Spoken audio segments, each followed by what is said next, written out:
Les rues de Willow Creek étaient étrangement silencieuses cette nuit-là, baignées par la lueur froide des lampadaires vacillants. Un vent léger s'infiltrait dans les ruelles, emportant avec lui le son lointain d'une sirène hurlant dans l'obscurité. La ville était vivante, et pourtant, pour une femme, le monde s'effondrait. À bout de souffle, Uera serrait le petit paquet enveloppé dans une couverture usée. Ses mains tremblantes caressaient le tissu rugueux. Il était si petit, si fragile, comme un délicat morceau de verre qui pouvait se briser au moindre contact. Et pourtant, il pesait plus que tout ce qu'elle avait jamais porté. Les larmes ont brouillé sa vision alors qu'elle regardait le visage de l'enfant. La lumière de la lune révélait ses traits minuscules, ses cheveux bouclés si doux, ses paupières innocentes fermées au monde et cette lèvre fendue, symbole de toute la douleur et de l'incertitude. Une fente labiale, une condition qui, avec des soins appropriés, aurait dû être un simple détail, mais pour Laure, c'était le symbole de tout ce qui n'allait pas. Elle n'était pas prête. Elle ne l'avait jamais été. L'homme qui avait promis de rester à ses côtés a disparu au moment où elle lui a annoncé sa grossesse. Ses parents l'avaient chassée, refusant de supporter la honte d'une mère célibataire et, pire encore, d'un enfant imparfait. La société lui avait tourné le dos, et désormais, elle s'apprêtait à prendre la seule décision qui la liait encore à une vie dont elle ne voulait plus. Elle hésita. Son cœur battait à tout rompre dans sa poitrine. Il y avait peut-être une autre issue. Peut-être pourrait-elle trouver de l'aide, un refuge, quelqu'un qui les accueillerait tous les deux. Mais aussitôt, elle repensa au mois de faim, aux regards critiques, aux nuits glaciales où elle luttait pour se couvrir. Comment pourrait-elle lui offrir une nouvelle vie alors qu'elle n'en avait aucune à lui donner? L'enfant remua dans ses bras, laissant échapper un faible gémissement avant que son petit visage ne se tende, sa bouche s'ouvrant dans un sanglot déchirant. Une lame de culpabilité la transperça. « Uera, pardonne-moi, murmura-t-elle, la gorge serrée. Je t'en supplie, pardonne-moi. » Elle s'agenouilla près d'un vieux banc en bois posé sur le parquet et, avec une infinie délicatesse, déposa le bébé. Il pleurait toujours, ses petits bras se tendant vers elle comme pour la supplier de ne pas partir. Laure se mordit la lèvre si fort qu'elle eut un goût de sang. Elle recula d'un pas, puis d'un autre. La nuit l'envahit alors qu'elle se retournait et courait. Elle ne s'est pas retournée. Elle ne pouvait pas. Les heures passèrent et les cris du bébé résonnèrent dans les rues désertes. Un appel déchirant restait sans réponse.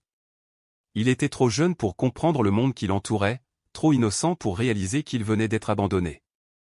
La nuit froide l'enveloppa comme une étreinte cruelle, son petit corps frissonnant dans l'air humide. Mais il ne resta pas seul longtemps. Deux yeux dorés brillèrent dans l'obscurité, suivis d'un léger gémissement.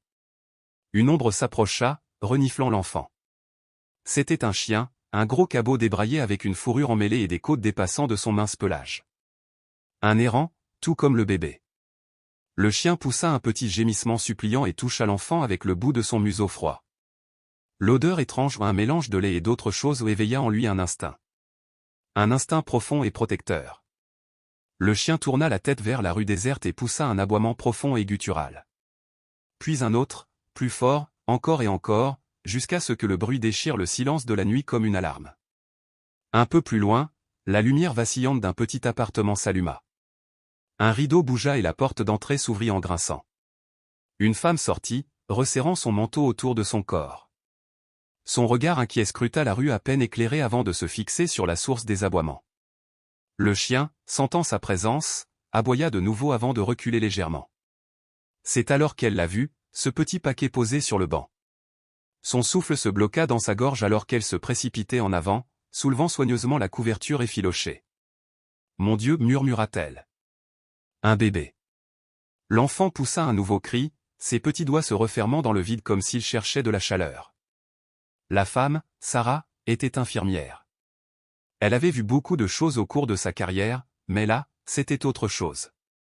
Son cœur se serra lorsqu'elle prit le bébé dans ses bras. Il était si petit, si froid. Depuis combien de temps était-il là? Sarah jeta un rapide coup d'œil autour d'elle, espérant voir une mère paniquée, quelqu'un qui venait de le quitter temporairement. Mais il n'y avait personne.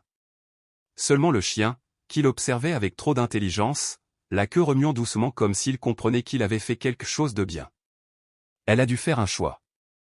Elle pouvait appeler la police, attendre les services sociaux, mais au fond, elle savait déjà quel serait le sort de cet enfant, un orphelinat surpeuplé de familles d'accueil qui allaient et venaient. Un enfant sans amour. Sarah ravala sa détresse, sa décision étant déjà prise avant même d'ouvrir la bouche. « Ça va aller, petite » murmura-t-elle en déposant un baiser sur son front. « Tu es en sécurité maintenant. » L'orphelinat était froid, gris et impersonnel, loin de la chaleur d'une vraie maison. Le garçon, désormais nommé William, était assis dans un coin de la pièce, observant les autres enfants jouer. Il ne les a jamais rejoints. Il ne l'a jamais fait. Sa lèvre fendue le rendait différent, un paria. Les autres chuchotaient à son sujet. Certains lui ont donné des surnoms cruels. D'autres l'ont simplement ignoré, comme s'il n'existait pas. Mais Sarah avait toujours été là. C'est elle qui le tenait dans ses bras quand il pleurait. C'est elle qui s'est battue pour lui quand les autres le méprisaient. C'était elle qui lui répétait constamment qu'il était spécial, qu'il était destiné à quelque chose de plus grand. Et pourtant, William connaissait la vérité. Personne ne voulait d'un enfant brisé. Personne ne voulait de lui. Alors, il a attendu.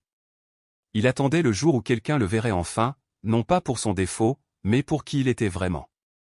Il attendait le moment où sa vie allait enfin changer. Ce moment arriva, mais pas de la manière qu'il avait imaginé. Le monde de l'orphelinat était fait de routine mais dépourvu de chaleur.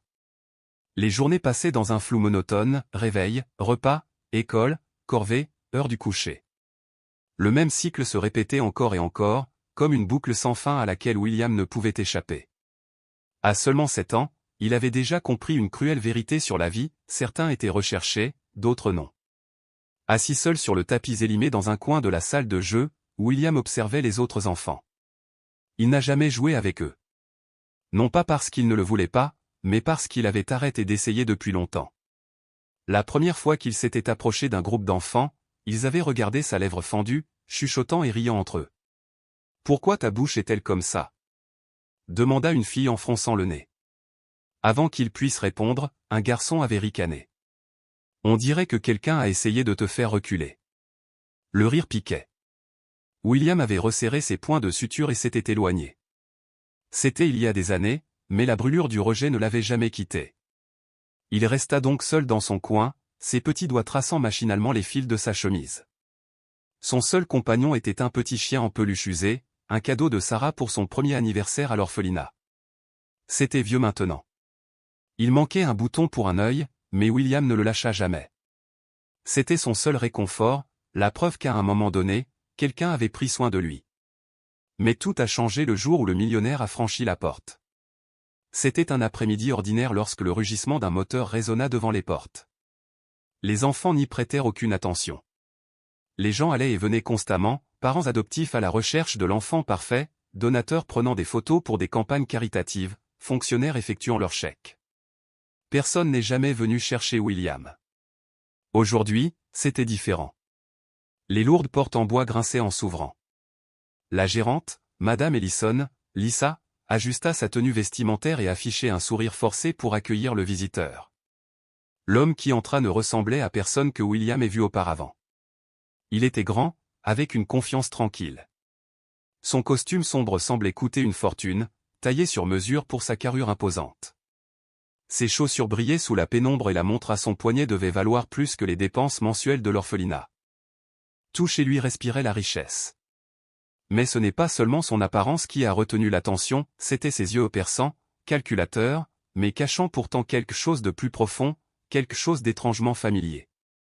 William n'était pas le seul à regarder l'homme. Les autres enfants chuchotaient avec enthousiasme, leur curiosité piquée. Les gens riches venaient rarement dans un endroit comme celui-ci. « C'est qui ?» murmura un garçon. « Je parie qu'il est ici pour adopter quelqu'un », répondit un autre. Cette pensée serra le cœur de William. Ce ne serait pas lui. Cela n'a jamais été le cas. Le nom de cet homme était James Harrington, un milliardaire, un homme d'affaires puissant, un homme sans femme, sans enfant, juste un empire bâti sur un travail acharné et des décisions impitoyables. Il était venu à l'orphelinat sur un coup de tête ou du moins c'est ce qu'il se disait. En vérité, il ne savait pas vraiment ce qui l'avait poussé à venir ici. Il n'avait jamais envisagé l'adoption. Il n'avait jamais ressenti le besoin de fonder une famille. Sa vie tournait autour des chiffres, des contrats, des accords, des choses qui avaient un sens. Les enfants, en revanche, étaient imprévisibles, désordonnés et trop émotifs. Pourtant, quelque chose l'avait poussé à franchir les portes de cet orphelinat ce jour-là. En parcourant les couloirs, son regard se posait sur les enfants. Certains se précipitaient vers lui, vides d'attention, affichant de larges sourires, les yeux pleins d'espoir. Mais un garçon se démarquait des autres. Un petit enfant silencieux, assis seul dans un coin, serrant contre lui une peluche comme si c'était la seule chose qui l'empêchait de sombrer. James fronça les sourcils. Il y avait quelque chose de familier chez cet enfant. Il se tourna vers Madame Ellison. « Qui est-ce » il a demandé.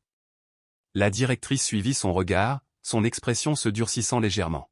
« C'est William, dit-elle prudemment. Il est ici depuis qu'il est bébé. » James observa l'enfant un long moment, puis se dirigea vers lui. William n'a levé les yeux que lorsqu'il a vu une paire de chaussures coûteuses s'arrêter devant lui. Lentement, il releva la tête. L'homme devant lui était différent de ceux qui l'avaient précédé. Son regard n'exprimait ni gentillesse ni pitié, seulement une curiosité silencieuse. James s'accroupit, plaçant ses bras sur ses genoux. « On ne joue pas avec les autres, dit-il. » Ce n'était pas une question.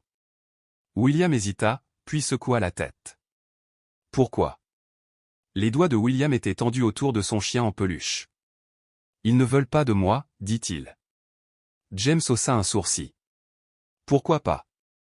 William hésita, puis murmura, « Parce que je ne suis pas comme eux. » James observa attentivement le visage du garçon, la lèvre fendue, les yeux méfiants, la posture défensive. Soudain, cela le frappa, un souvenir, un visage du passé. L'espace d'un instant, il se vit il y a des années, assis seul dans un orphelinat similaire, rejeté, indésirable. Il avait été comme cet enfant. Il s'était battu pour s'en sortir, arracher son succès à la force de sa volonté, transformer sa douleur en pouvoir. Et maintenant, debout devant ce petit garçon, il ressentait quelque chose qu'il n'avait pas ressenti depuis longtemps, une émotion profonde et brute. Sans s'en rendre compte, James tendit la main. Ses doigts effleurèrent le chien en peluche usé que William tenait dans ses bras. William se raidit mais ne recula pas. « Tu aimes les chiens » demanda James. Le garçon hocha la tête. James expira lentement. « Moi aussi. » Un silence. Puis, pour la première fois depuis des années, William parla sans hésitation. « Quel est son prénom » James fronça les sourcils. « OMS » William montra le jouet en peluche. Un léger sourire apparut sur les lèvres de James. « Il n'a pas de nom. » William secoua la tête, visiblement en désaccord. James jeta un coup d'œil au jouet usé, puis déclara, « Que diriez-vous à Titan » William cligna des yeux, puis quelque chose d'extraordinaire se produisit. Pour la première fois depuis des années, il eut un sourire timide, presque imperceptible, mais bien réel. Et James sentit quelque chose changer en lui. À cet instant précis, il comprit qu'il n'était pas venu ici sur un coup de tête. Il était venu pour ce garçon. Une décision inattendue. James Harrington n'était pas un homme qui agissait sur un coup de tête. Chaque décision qu'il a prise était bien réfléchie, basée sur la logique et méticuleusement calculée. Son empire commercial reposait sur la stratégie et non sur l'émotion.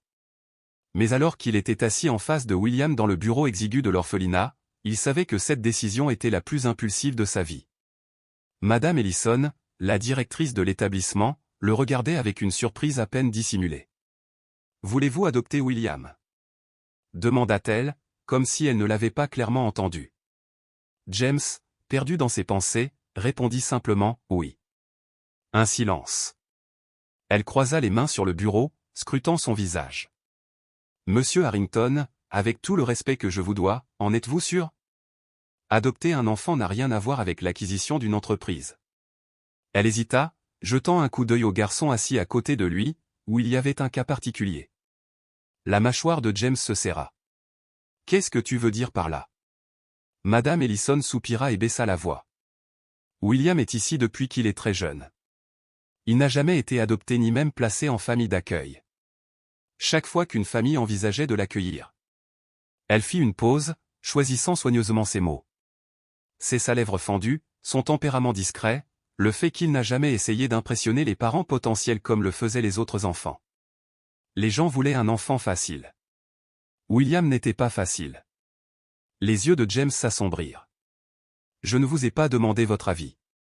J'ai demandé les papiers. » Madame Ellison hésita un instant avant d'accepter. Très bien. Et ainsi, la vie de William a changé pour toujours.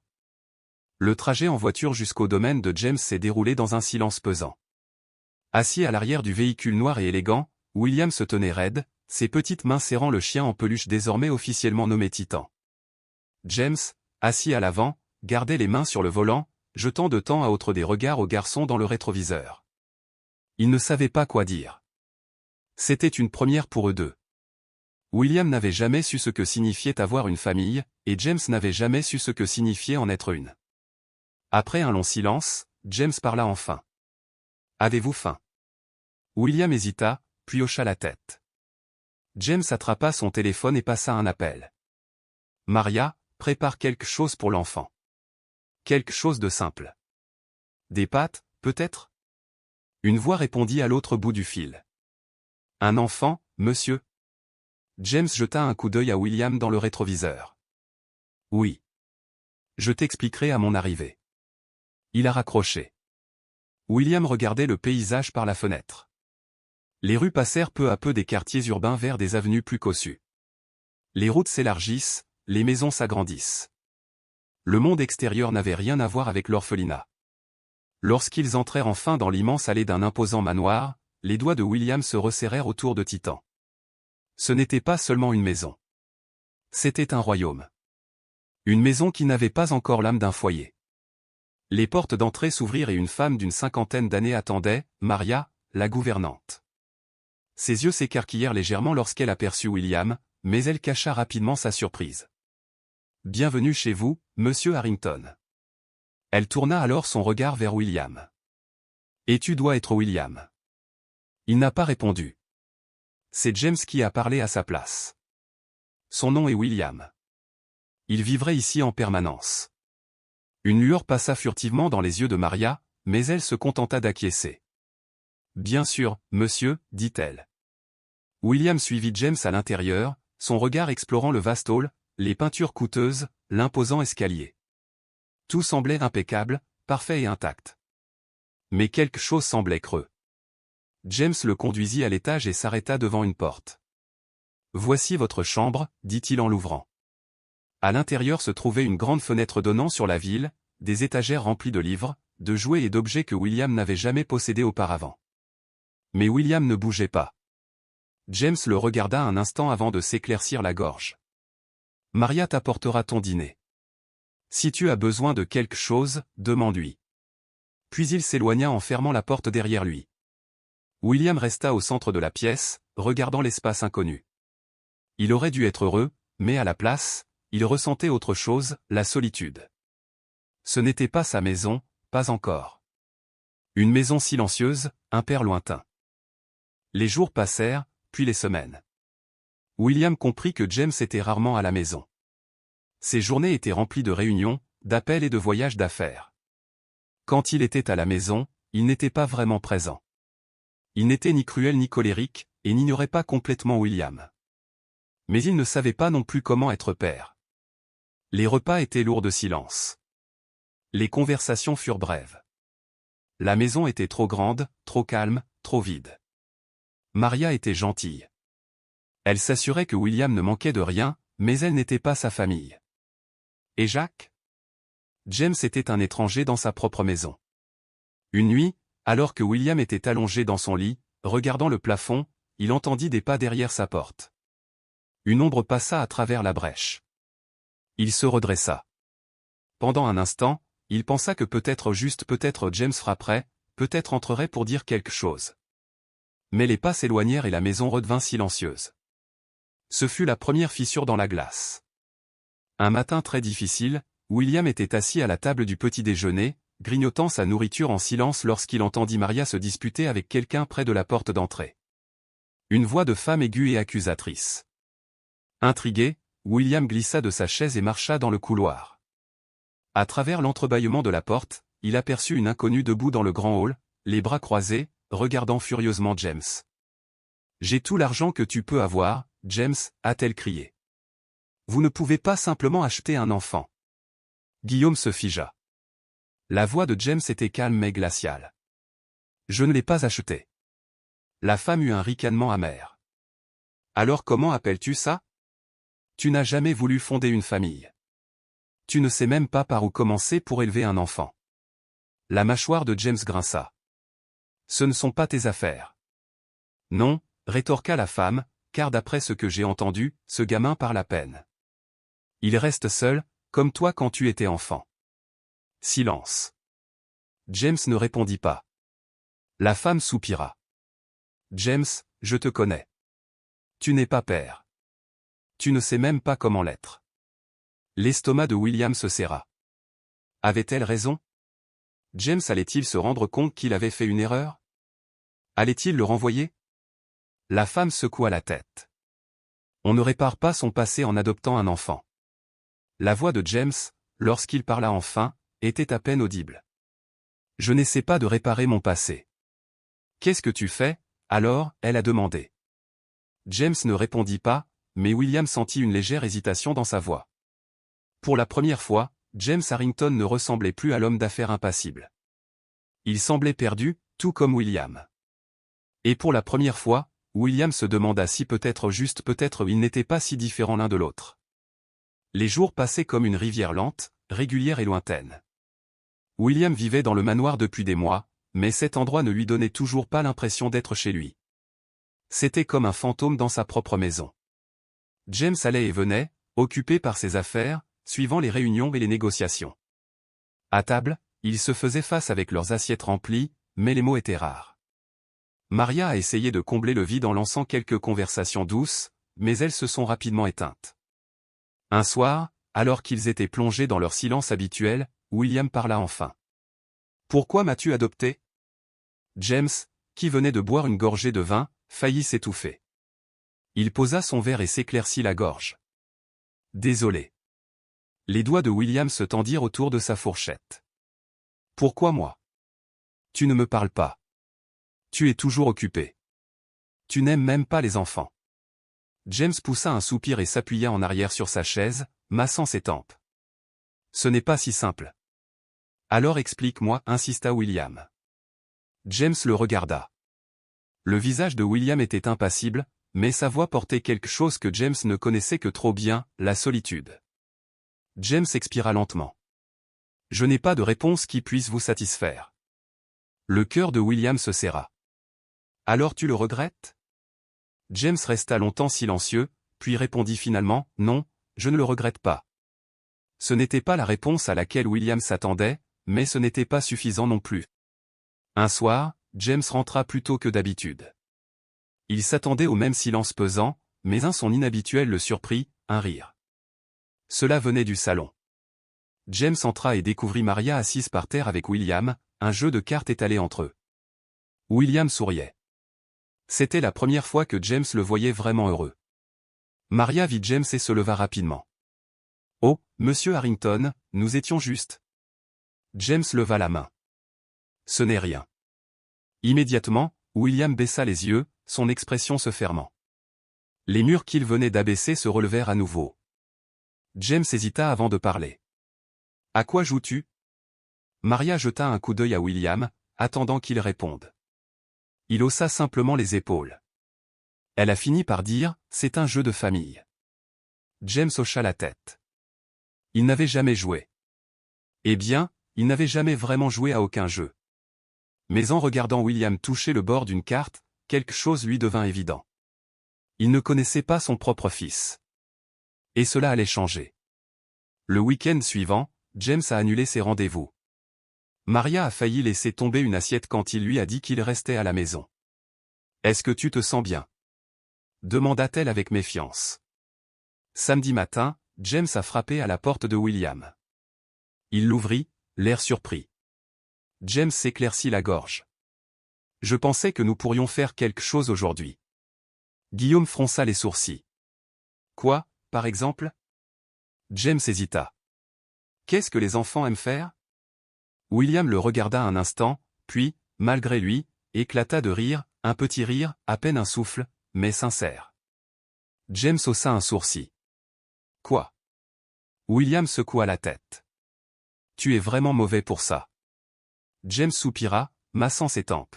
« Oui, je sais. Alors aide-moi. Que veux-tu faire? William réfléchit un instant, puis son visage s'éclaira. La salle d'arcade. James plissa les yeux. Quoi? William roula des yeux. C'est un endroit avec des jeux. James hésita. Il n'avait jamais mis les pieds dans une salle d'arcade. Il n'en a jamais eu besoin.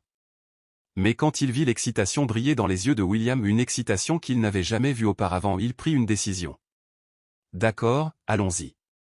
La salle d'arcade était bruyante, chaotique, inondée de lumière clignotante. James ne se sentait absolument pas à sa place. William, en revanche, semblait à sa place.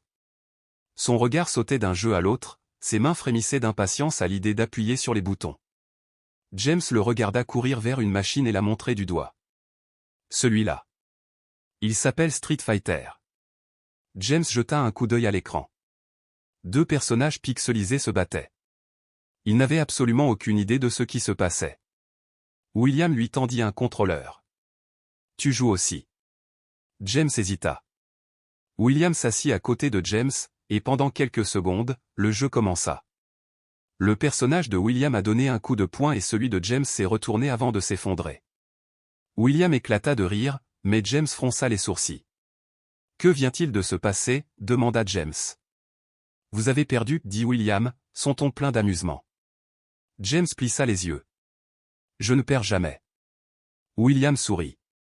Et à ce moment précis, quelque chose a changé. Pour la première fois, il n'était plus orphelin ni homme d'affaires. C'étaient simplement deux personnes qui apprenaient, riaient et jouaient. Pour la première fois depuis des années, James ressentit quelque chose qu'il avait oublié, la joie. Alors que James terminait ses emails dans son bureau, on frappa légèrement à la porte. Il leva les yeux pour voir William debout là, l'air un peu hésitant. James a mis son ordinateur de côté. Qu'est-ce que c'est? Il a demandé. William entra timidement, serrant son chien en peluche, Titan. C'était bien aujourd'hui, murmura-t-il. James hocha la tête. Oui, ça l'était. Il y eut un moment de silence avant que William, d'une petite voix, ne demande « On va recommencer ?» James sentit quelque chose se serrer dans sa poitrine. Toute sa vie, il s'était éloigné de sa famille, mais en regardant William, il réalisa qu'il ne pouvait plus s'échapper, et qu'il ne voulait plus. « Oui, répondit-il. Nous allons recommencer. » Pour la première fois, William sourit sans réserve, et pour la première fois, James sut qu'il avait pris la bonne décision. Le manoir semblait différent maintenant. Les rires ne semblaient pas si lointains, et le bruit des pas précipités dans les escaliers n'était pas seulement celui de Maria, c'était aussi celui de William. Et pour la première fois depuis des années, James avait hâte de rentrer chez lui. Il travaillait toujours aussi dur que jamais, mais maintenant, il y avait quelque chose, quelqu'un, qui l'attendait, William. Cependant, ce changement s'accompagne de quelque chose auquel James ne s'attendait pas, la peur. Au fond, il savait quelque chose qu'il n'était pas prêt à admettre. Je ne sais pas comment être père, pensa-t-il, assis à son bureau, les doigts survolant le clavier. Il était censé travailler sur une fusion, mais son esprit était ailleurs. Maria venait de mettre William au lit et il pouvait entendre le garçon rire pendant qu'elle lui lisait une histoire. Puis il y eut un silence. James s'appuya contre le dossier de sa chaise, se massant les tempes. Il n'avait jamais mis William lui-même au lit, ni lui avait lu une histoire avant de l'endormir. Il le voulait, mais quelque chose l'en empêchait. Peut-être la peur de s'attacher. Peut-être la peur d'échouer. Avant qu'il puisse réfléchir davantage, son téléphone vibra. C'était un message provenant d'un numéro inconnu. Fronçant les sourcils, il l'ouvrit. Pensez-vous que vous pouvez effacer le passé, James? Certaines choses ne disparaissent jamais. Que dirait le monde s'il connaissait la vérité? Le sang de James se glaça. Il regarda l'écran, ses doigts serrés autour du téléphone. Son passé, personne ne le savait, et personne n'était obligé de le connaître. Et pourtant, quelqu'un savait et menaçait de tout révéler. Les souvenirs qu'il avait soigneusement enfouis refont surface. Cette nuit-là, James dormit à peine. Il avait passé des années à enterrer son passé, et maintenant, il était revenu. Le lendemain matin, au petit déjeuner, Maria a immédiatement remarqué que quelque chose n'allait pas. Tu as l'air horrible, dit-elle en plaçant une assiette devant lui. James toucha à peine à son repas. William, assis en face de lui, les observait tour à tour. Au cours des derniers mois, le garçon était devenu plus attentif. « Qu'est-ce que c'est » demanda Guillaume. James secoua la tête. « Rien. » William ne le croyait pas, mais il n'insista pas davantage. Il a juste attrapé sa fourchette et a marmonné, « menteur ». James faillit rire aux commentaires, presque. Parce qu'au fond, il savait que William avait raison. La semaine suivante, James reçut un autre message. Cette fois, ce n'était pas une menace, mais une adresse. Il envisagea de l'ignorer, mais quelque chose lui disait qu'il ne pouvait pas. Il devait y faire face. C'est ce qu'il a fait. L'adresse le conduisit à un vieux restaurant à la périphérie de la ville. James poussa la porte et entra dans la pièce faiblement éclairée. Et là, il le vit, un homme assis dans le coin le plus éloigné.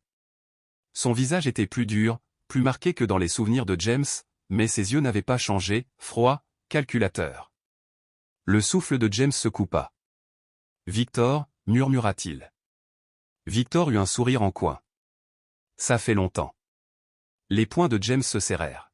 « Que veux-tu » Victor se pencha en arrière sur son siège, une lueur dangereuse dans les yeux. « Discutez, James. Ne vous asseyez pas, je n'ai pas de temps à perdre avec vos conneries. » Victor vivait lentement, savourant la tension. « Mais ce n'est pas un jeu, mon vieux. C'est la vraie vie. Et dans la vraie vie, les secrets ne restent jamais enfouis longtemps. » L'estomac de James se retourna. Victor posa le bout de ses doigts sur la table. « Comment va l'enfant » il a demandé. Le corps de James se tendit. « Ah, oui, ricana Victor. Je sais tout de ton petit orphelin. » James serra les dents, sa voix coupante. « Laissez-le en dehors de ça. » Victor pencha la tête. « C'est à vous de décider. » James expira lentement. « Que veux-tu » Le sourire de Victor s'élargit. « Oh, James. Tu sais. » Et James le savait, mais il n'était pas sûr d'être prêt à en payer le prix. James rentra chez lui tard dans la nuit, l'esprit en pleine tempête. Si Victor révélait son passé, si la vérité éclatait, il serait détruit. William serait entraîné avec lui. Il s'assit au bord du lit, passant ses mains sur son visage. Il avait passé sa vie à bâtir une réputation, et désormais une erreur risquait de tout détruire. Il devait protéger William, mais comment ?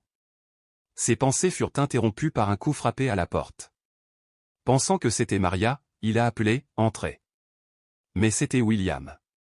Il hésita sur le seuil, puis entra, tenant contre lui son chien en peluche, Titan. « C'est bon » demanda William d'une voix douce. James se força à sourire. « Tout va bien. » William ne bougeait pas, « Il te manque encore » dit-il doucement. James prit une profonde inspiration. Cet enfant a tout vu. William était assis à côté de lui, ses petites jambes pendant en l'air. Après un moment, il reprit la parole. « Quand j'étais à l'orphelinat, je faisais semblant de ne pas avoir peur, » a déclaré William en regardant le sol. « Mais j'ai très souvent peur. » James déglutit difficilement. William serra Titan plus près. « J'ai peur que personne ne veuille jamais de moi. » Le silence planait entre eux. Puis, contre toute attente, James posa une main sur l'épaule du garçon. « Je te voulais » murmura-t-il. William leva la tête et James croisa son regard. « Je te voulais. » Quelque chose s'adoucit dans les yeux du garçon. Pour la première fois, James ne s'est pas contenté de le dire, il l'a senti. Et William le savait. Il n'a rien dit, mais il n'y avait pas besoin de mots. Il appuya simplement sa tête contre le bras de James. Et pour la première fois de sa vie, James s'autorisa à ressentir ce qu'il avait toujours eu. Ce n'était pas seulement un homme d'affaires. Il ne fuyait pas seulement son passé. C'était un père. Et il ferait n'importe quoi pour protéger son fils.